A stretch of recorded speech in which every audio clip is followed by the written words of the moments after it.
Esto es Panorama Ético.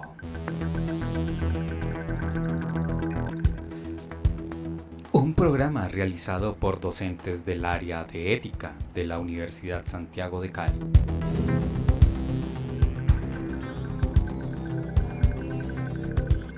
Buenas, ¿cómo están? Estamos en Panorama Ético de nuevo en una generación de, llamémosle cibernautas, porque ahora la radio ya no se llama radio sino podcast. Es una producción que sigue los lineamientos de la radio, pero esta vez tiene unos alcances mayores, como por ejemplo el video, y que la radio ya tiene un tono más en internet y en diferentes plataformas en las que pudiera estar, cosa que los megahertz de antaño no lo permitían, sino la tecnología nos mueve de manera afortunada. Miguel Ernesto Yusti, bienvenido. Armando, ¿qué tal? Muchas gracias por la invitación. Bien. Hola, ¿cómo estás? Estamos en una oportunidad con el profe Yusti para hablar de la ética, pero sobre todo me gustaría empezar con él atendiendo problemas educativos y de cine. Entonces pasemos al perfil. En Panorama Ético hablamos de la ética en las profesiones. En Panorama Ético hablamos de la ética en las profesiones. Miguel Ernesto Yusti, hincapié. Lo último fue que dimos cuenta que era un hincapié formado por una mamá educadora, filósofa, psicoanalítica, y un papá Yusti muy conocido pues en el ámbito político de esta ciudad, de esta provincia, podemos llamarle, pues después de haber visto por décadas, me imagino, Europa, que es milenaria, a comparación de Cali, que apenas está cumpliendo unos años. Yo creería que no 200 máximo, ¿sí? Porque antes era como un corregimiento de paso por las minas de Raposo y el trayecto que hay a Buenaventura a través del tren. Miguel es realizador de cine y televisión, tiene pues estudios de animación, de imagen, o sea, muy metido en el cuento tecnológico también, de hacer historias digitales. Tiene estudios doctorales en historia del cine en la Universidad Autónoma de Madrid. Pues ha sido realizador en diferentes producciones, especialmente aquí en lo local, en Telepacífico, pero tras bambalinas estábamos hablando de producciones en Europa mientras estudiaba y hacía cosas. Tiene una empresa que se llama May Producciones y ahorita vamos a hablar también de ello. Muy caleño, eso sí, no sé de qué, hincha de qué. Del Deportivo Cali, y no había otra opción. Tenaz. Bueno, y hay gente que le gusta también el América, y eso es también, América Juniors también existía. Okay. Sí. Viene de finales de los 60, es decir, que le tocó la época de la música de los Beatles y de todo de esta música tropical que empezó a entrar a través del disco por Barranquilla y por Buenaventura, por los puertos. Y el rock, no sé cómo te habrá ido con el rock. Pues es que empezaste citando a los Beatles. Yo Sí. en los LPs que tengo en la casa, yo tengo nunca los deseché y nunca permití que mi familia los desechara. Tengo LPs originales de los Beatles de los años 60, 63, del 64, que no fueron comprados para coleccionar, sino que son producto de la vida familiar. Es decir, que bueno, pues si comienzas con el rock, pues también es inevitable, ¿no? Sí, y pues es el tiempo en el que las radios, las emisoras, pues las estaciones estaban en esos dos lados, todo lo tropical, la salsa y demás, con la otra música clásica y el rock, un poco más anglo, todo pero entrada por Buenaventura. Ese es el Cali de Miguel, y esperamos pues hablar acerca de la ética y del cine, y en términos pues, también de la educación, pues como se ha dedicado a ser docente. Bien, entonces empecemos. Habíamos hablado sobre el cine y las producciones que tienes. ¿Cómo logras llegar allá antes de empezar a hacer estas producciones? ¿Dónde surge, después de tener estos papás educadores, cómo logras llegar al cine? Hay gente que llega a la música, por ejemplo, como yo, o a la radio, como Paula. En mi casa había cosas que eran fundamentales: la música, los libros y el cine. Y el cine era, yo me imagino que era aquello que compartía con mis padres. Sí o sí, yo iba los domingos a matiné con mi padre por la mañana, pero sí o sí iba los sábados a cineclub con mi madre 1 o 2 veces al día. Yo soy de la época en la que los cineclubes eran una cuestión fundamental en la vida de la ciudad, en la vida cultural. Entonces tenía cineclubes que empezaban a las 10 de la mañana, cineclubes en pantalla grande, en cines. Y tenías otros a las 11 y tenías otros a las 12, pero tenías el cineclub de la tertulia a las 4 de la tarde. Y el domingo por la noche tenías cine francés en la Cinemateca. Entonces tenías todas esas opciones el fin de semana. Entonces yo mínimamente veía 2 películas a la semana en pantalla grande. Y creo que el compartir eso con mis padres hace que tengo un vínculo emocional importante con el cine. Yo apenas estabas hablando, yo me estaba imaginando era San Fernando, el sí en el centro. ¿Estás ahí? Eso no recuerdo, yo solamente recuerdo que fui a ver con mis hermanos y mi papá El Niño del Toro. Hombre, qué bonito. Sí. Semana Santa. En el centro, sí. También fui a San Fernando. Bueno, tenía el conocimiento, digamos, en el momento de lo popular que era, que Cali era un lugar para hacer cine. Por Mayolo, por toda la onda de Andrés Caicedo, por su escritura y pues sus obras que también eran hasta de teatro.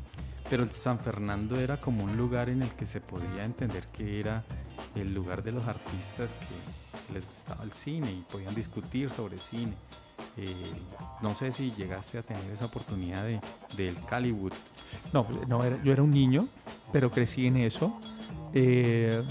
Citas la gente del Caliwood. Mayolo pertenecía al contexto de la Universidad de Santiago. Era cercano a mi familia. Es decir, yo crecí con el paradigma de Mayolo todo el tiempo. Estaba por ahí Humberto Valverde, que también era cercano a este. Bueno, es que hay cosas que entender.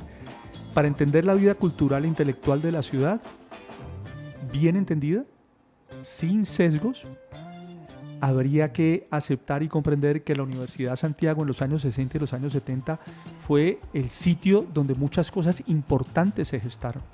Lo que pasa es que era mucho más pequeña que la Universidad del Valle, pero la pujanza de la universidad dio para que aquí se moviera mucha gente del TEC, para que aquí llegara Estanislao Zuleta, para que aquí estudiara Carlos Mayolo.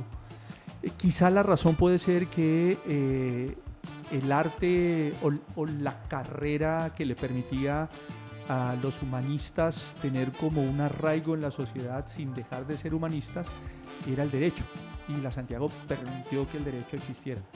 Entonces eso facilitaba, por ejemplo, que ahora que citas al Caliwood, un tipo como Carlos Mayolo pasara por aquí. Pues de hecho, varios de los auditorios de la universidad tienen nombres de personalidades. De celebridades. Sí, como Estanislao Zuleta, Pedro Elías Serrano, bueno, hay otros. Pero esta Cali, especialmente pues estamos en la Universidad de Santiago, Cali se ha transformado muchísimo desde entonces. ¿Cómo podríamos empezar a contarles a los oyentes cómo llega Miguel a estudiar en Bogotá. Pues, estudiaste en la Nacional. Sí. Me imagino que influenciado por esta naturaleza que se te dio del cine, ¿no? ¿Qué pasó en Bogotá? Sí, el cine no es una ocupación que aguante la limitación de recursos económicos. Sin embargo, la demencia de los intelectuales y de los soñadores de la época hacía que siempre le dijeran a uno que uno podía hacer lo que uno quisiera y soñar, y todo era posible si trabajabas mucho por hacerlo.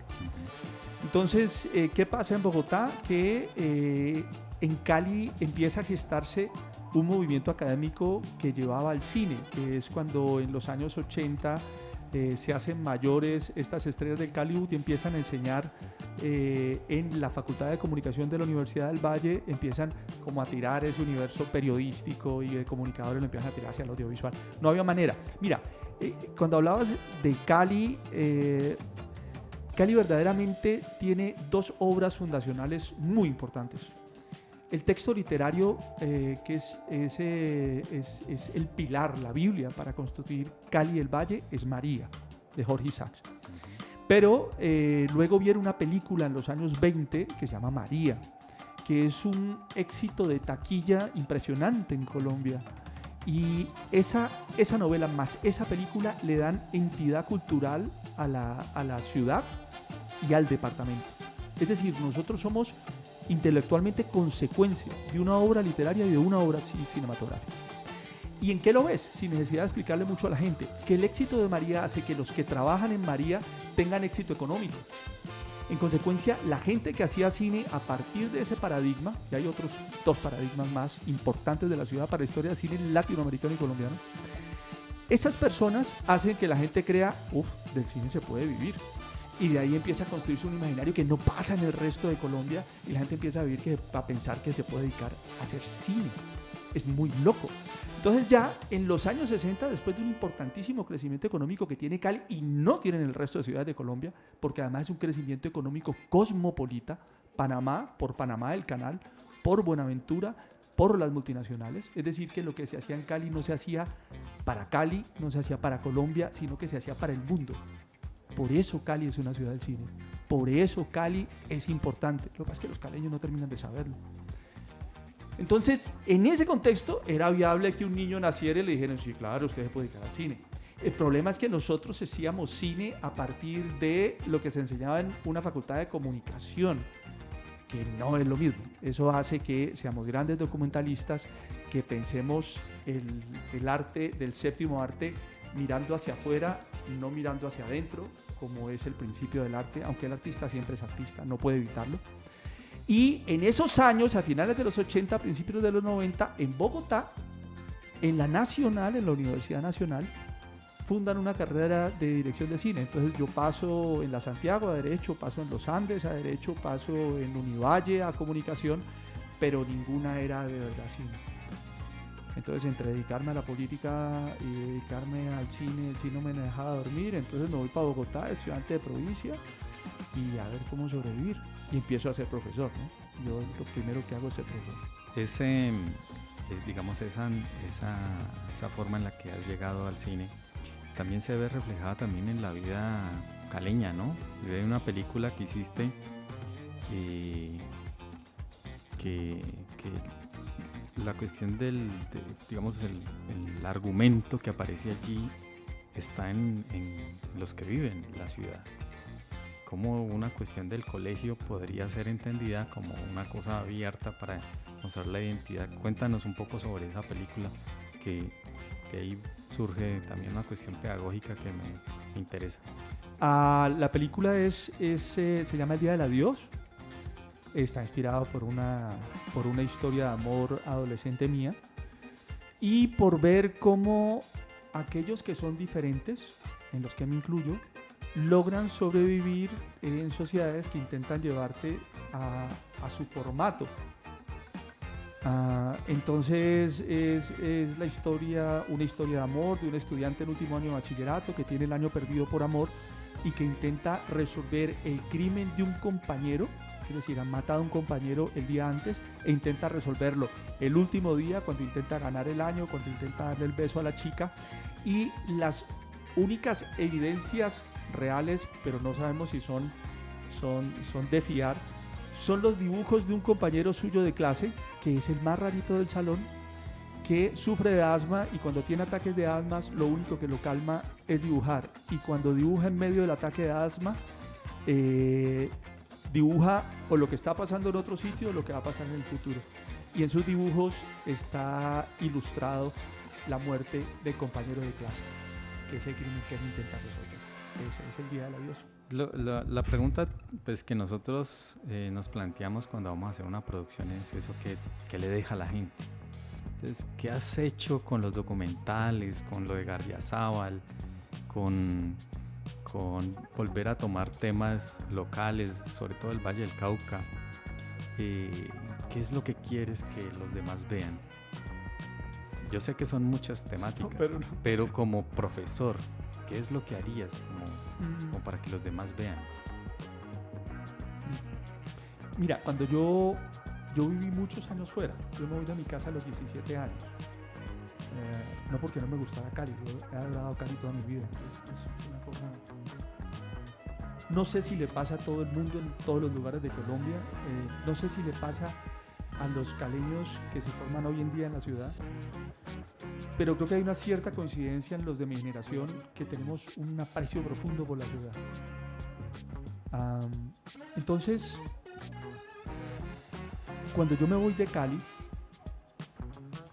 y primero me voy a Estados Unidos, estudio allá un tiempo, luego me voy a Bogotá, estudio una cantidad de tiempo largo en Bogotá y vivo en Bogotá. En un periodo de la historia de Colombia determinante, en la que los jóvenes fuimos determinantes para la historia del país. Y luego me voy un montón de años a vivir a Europa. Y allá había una cosa que me sorprendía. Y era que me decían, oh, en tu país hay pobres y ricos, ¿cierto? Y yo, sí. Pero no hay clase media, ¿no? Yo decía, wow, ¿de dónde sacan eso? Claro, es que hemos creado una historia de victimización que no desaparecen las víctimas, pero eso es un muy buen negocio victimizarse. Y yo le decía, venga, ¿usted cómo dice que no existimos? Entonces me decían, ve, vos raro en tu país. Y yo decía, ¿cierto que la gente en tu país no habla como vos ni sabe todo lo que vos sabes? Y yo decía, wow. Y yo llego a doctorado y empezamos a estudiar la cátedra de documental con profesores formados en Harvard, en Cornell, en el MIT. ¿Y usted sabe cuáles son los textos para enseñar clase de doctorado documental? Los escritos de Humberto Valverde, Andrés Caicedo, Luis Ospina, los pocos que tiene Carlos Mayolo. Se enseñaba con el grupo de Cali.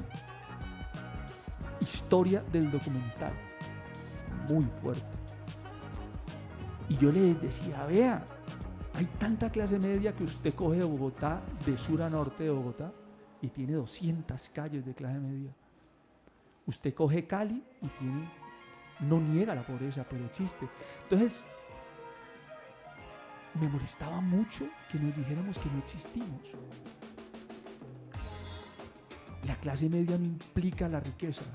La clase media supone un código de valores, una importancia a la formación académica. Miren, en esta ciudad tenemos una universidad como esta que ronda los 26.000 estudiantes matriculados. Y cójase usted todas las otras. Somos por lo menos unas 100.000 personas al año dedicadas a estudiar en la universidad. Ese montón de gente, cuando entran a la universidad, independientemente de su bolsillo, empiezan a pensar como clase media. Y entonces, en esos trabajos, una de las intenciones, más allá de lo personal, es decir, vea, existimos. Hay una cantidad de gente que cree en el trabajo, en la honestidad, en que es importante estudiar. Eso.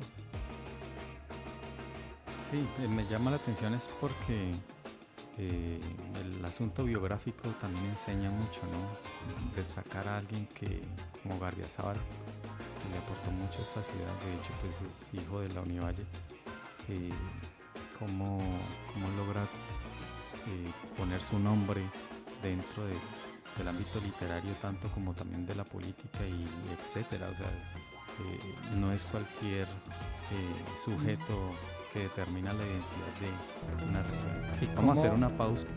¿Cómo le dicen a Miguel? ¿Cómo le dicen a Miguel? ¿Le dicen profe, profe. Miki? No, pues depende de quién. No, pues me están metiendo en terrenos pantanosos. Algunas señoritas me dicen Miki, muy cercanas, otras me dicen May, Miguel, Ernesto, Justin. Los estudiantes me dicen profe. Algunos, dependiendo del ámbito, me dicen maestro. Me parece súper bonito. De hecho, cualquiera de ellos carga mucho Sí. simbolismo, ¿no? Sí. Depende del contexto. Profe, dentro del ámbito de lo que se hace en la universidad, en los cursos, especialmente aparecen estas figuras importantes, muy entusiastas, que quieren hacer cine, quieren cambiar el mundo a través del cine. Yo sé que hay muchas maneras de hacer que el estudiante aprenda, pero especialmente estos que son afiebrados, aficionados a producir. ¿Cómo hacemos nosotros para que aprendan exactamente un poco más que la técnica del lenguaje cinematográfico y que pudieran lograr hacer cosas increíbles? No sé, además de las que usted tiene en su empresa, May Producciones, que en la página aparecen nombradas, y pues para que las personas le puedan acceder a todas las obras. ¿Cómo hacemos con estos personajes, profe? Armando, usted también está, primero, lo digo para tener puentes en común en la conversación. Primero, usted es músico. Segundo, usted hace también trabajo audiovisual. Y la constatación que le queda a uno cuando se dedica a este tipo de oficios es que más que un oficio es una forma de vivir. No es por un rato, es complejo. No se hace ni porque dé mucho dinero, aunque se mueve un montón de dinero haciendo una producción, queda muy poco. Es simplemente, lo primero es porque no lo puedes evitar. Entonces, lo primero hay que decirle a los estudiantes, discúlpame, tú puedes evitar ser como eres. Si no lo puedes evitar, probablemente ese es el camino. Siguiente, esto es una disciplina de vida. Aquí no hay horarios, no es un trabajo como la gente que sale para la casa, no. Probablemente tus horarios de trabajo son cuando todo el mundo duerme. Yo le digo a la gente, ahorita comienza mi jornada, la mía. Entonces la mía comienza en la noche. ¿Y qué pasa con los fines de semana? Pues probablemente también. Y cuando la gente piensa en vacaciones, uno dice, es el buen momento, ahora sí. Y entonces, ¿y cómo manejo mi familia? Si tenés una pareja, tu pareja debe entender eso y le debe encantar que seas así. Y en el momento en que tu pareja empieza a decir, no, es que yo necesito, es que no sé qué, pues, como que no, porque pues no va a cambiar. Y si después de los 30 seguís en la misma, entonces quiere decir que tenés un problema que te lo tiene que tratar un psiquiatra, pero no pudiste evitarlo y ya te quedaste así. La gente tiene un fervor, como cuando llegan a los 30, hasta ahí les va llegando y luego empiezan a tener vida de gente normal. Y aquí no tiene vida de gente normal. Entonces lo primero que el pelado o la pelada tiene que ver es hasta dónde es, entre comillas, mi compromiso. O puedo evitarlo. Si no lo puedo evitar, ese es el que necesitamos para este tipo de cosas. Y dentro de clase también me imagino que aprovechas los momentos para hablar del papel que debe cumplir un comunicador, un productor audiovisual. Este tipo de charlas, ¿cómo las logras? Con hablar de la ética y la moral del productor audiovisual. Mira, yo lo primero es que hay que hacerle entender a los chicos y las chicas que lo que hacen es muy importante para la sociedad. Usualmente este tipo de carreras que tienen que ver o con la creación o con la imagen o con lo que se ve que podría ser la apariencia, se consideran que son quizá menos importantes que una medicina, que una ingeniería. Entonces lo primero que yo les digo, miren, cuando el mundo está perdido, lo que busca es lo que ustedes tienen que decir. porque ustedes son la construcción de la memoria de la sociedad. Unido a la literatura, pero cada vez la imagen y el sonido son más elemento constituyente de la memoria. Ustedes lo que hacen es capturar el tiempo. Y ustedes hablan en el mismo lenguaje del pensamiento. Ustedes son fundamentales para que el mundo recuerde y entienda que es mundo. Y eso no se los dice. Ellos creen que lo que van es a comunicar, que van es a hacer que unos hablen con otros. Y sí, el problema es que cuando haces audiovisual, eso queda y queda para siempre. Y cuando el estudiante entiende eso, camina distinto y tiene una responsabilidad diferente porque sus palabras no se las lleva el viento. Eso va a quedar y cuando el mundo esté perdido, va a encontrarse y se va a buscar ahí. Porque para ver eso no necesitas haber ido a una escuela a aprender a leer y a escribir, que no voy en contra de leer y escribir, sino que además que para llegar a hacer audiovisual hay que leer y hay que escribir. Lo que sucede es que esa huella que queda marcada en los medios, pero queda marcada es en la historia y queda marcada en la memoria. Y la memoria del mundo es de los que hacen audiovisual.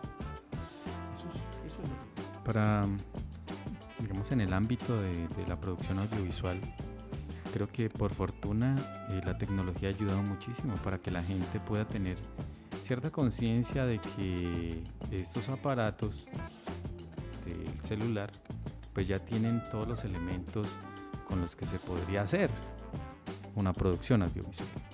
Y la gente hace producción audiovisual sin darse cuenta. Pero eso tiene ciertas condiciones, hasta normativas de protección de la imagen y sobre todo la forma en la que debería presentarse o la composición de una fotografía o de un video, de una imagen de video. Esta responsabilidad que aparece allí creo que la adopta muy bien el que estudia, pero el del corriente no.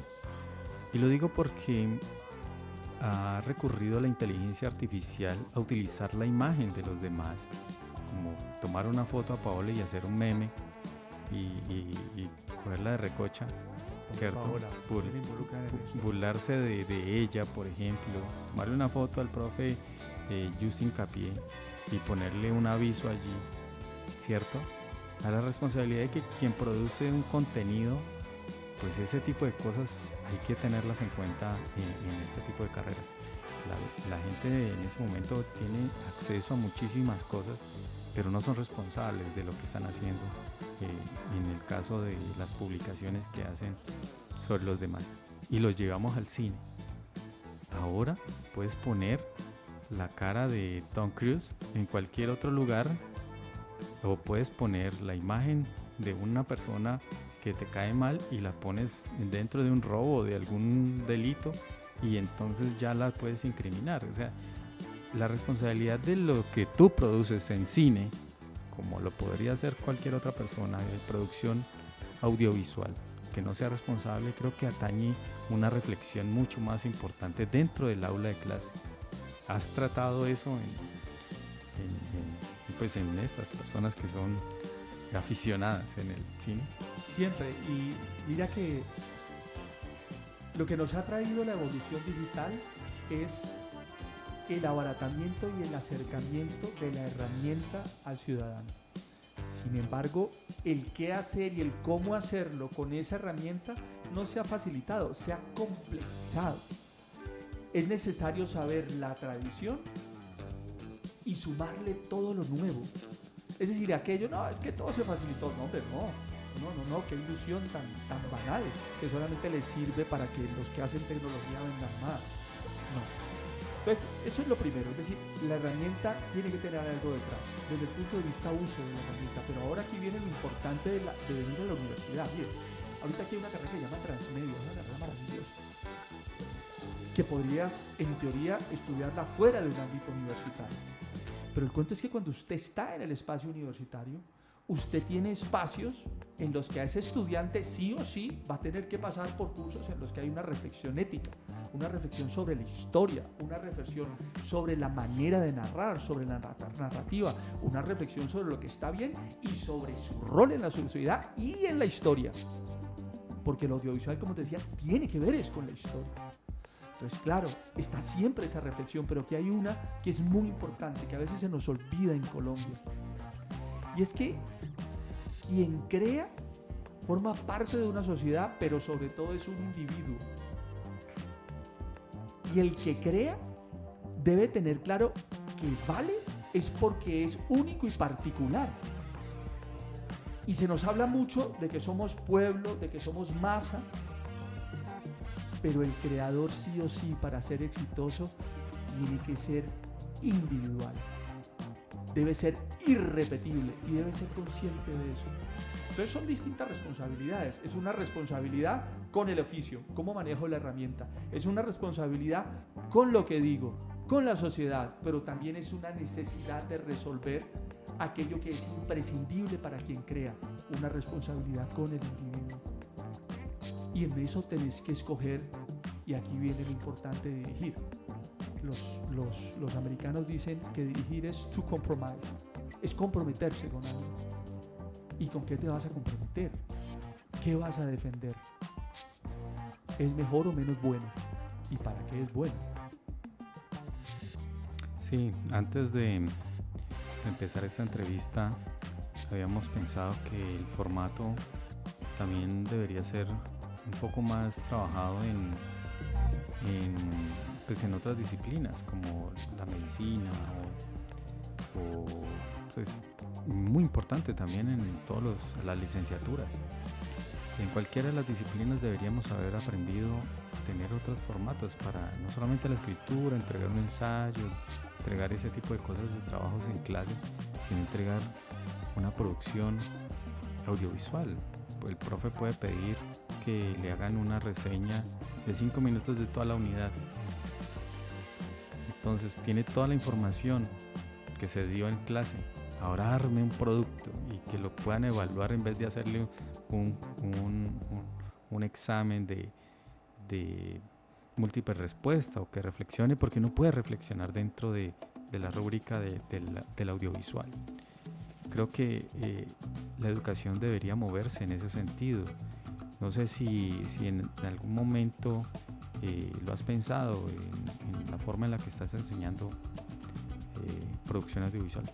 Pues mira, coincide mucho con un trabajo que estoy haciendo a nivel personal, y es encontrar la forma en la que el ciudadano le pueda contar a través de los medios audiovisuales y sobre todo de las redes, les pueda contar a los otros ciudadanos cómo logró resolver sus problemas, cómo hace para sobrevivir en la vida. Porque es que esa biblioteca de cada individuo es la que necesitamos para que el resto de individuos le encuentren la forma a la vida. Eso por un lado, pero usted tiene toda la razón. Hoy en día es muy difícil que las ideas y tu punto de vista sobreviva si ese punto de vista no está en audiovisual y no llega a las redes. Entonces creo que debería existir casi que un imperativo desde el punto de vista de las academias. Todo el mundo debería pasar por lo menos por 2 semestres, un año de formación para aprender a dejar su impronta usando las herramientas de comunicación audiovisual que tiene a la mano. Porque es que usted las tenga a la mano no quiere decir que sean herramientas banales. Son exactamente igual de complejas como una cámara de las más grandes. La única diferencia es que para tenerla en la mano a usted no le exigen tener un oficio específico. Pero ese oficio es viable y se puede aprender. Y debería ser, como usted dice, sí, un imperativo. Me deja pensando en que esta no puede ser la única entrevista que tengamos. Yo creo que tenemos que volverlo a invitar para terminar esta profundidad en la que hemos llegado en el programa. Pero pues lastimosamente el tiempo es muy corto ahora en televisión. Y pues te vamos a volver a invitar. Qué chévere, es un compromiso que tenemos aquí en Panorama Ético. Unas últimas palabras, pues ya dirigido ojalá a los estudiantes de los que hemos hablado. Que no dejen de soñar, que no dejen de crear obra, es decir, crear contenido, que no se esperen a que todo esté, porque las buenas ideas se hacen con poco o con mucho dinero. Las buenas ideas se adaptan a todo, y que con disciplina casi que todo se logra. Que no pierdan el rigor. Que el que la herramienta esté fácil no quiere decir que sea fácil. Y si parece fácil, puede ser mejor. Y la excelencia no está lejos de nadie. En lo más pequeño está lo más grande. Y si lo que puedes hacer es pequeño, dedícale todo para que sea tan perfecto como tú quieres ser o como lo quieres hacer. Muchísimas gracias, profe. Miguel Ernesto Justin Capié, entonces estuvo en Panorama Ético. Nos pueden encontrar entonces en las redes sociales de el CEPA, en YouTube, en iVoox y en Spotify, con las transmisiones pues ya editadas por la experta y profesional Paola. Muchas gracias, Paola, muchas gracias, profe Justin. Nos vemos entonces y nos escuchamos en una próxima. Gracias, Armando, siempre joven. Gracias. Es Panorama Ético.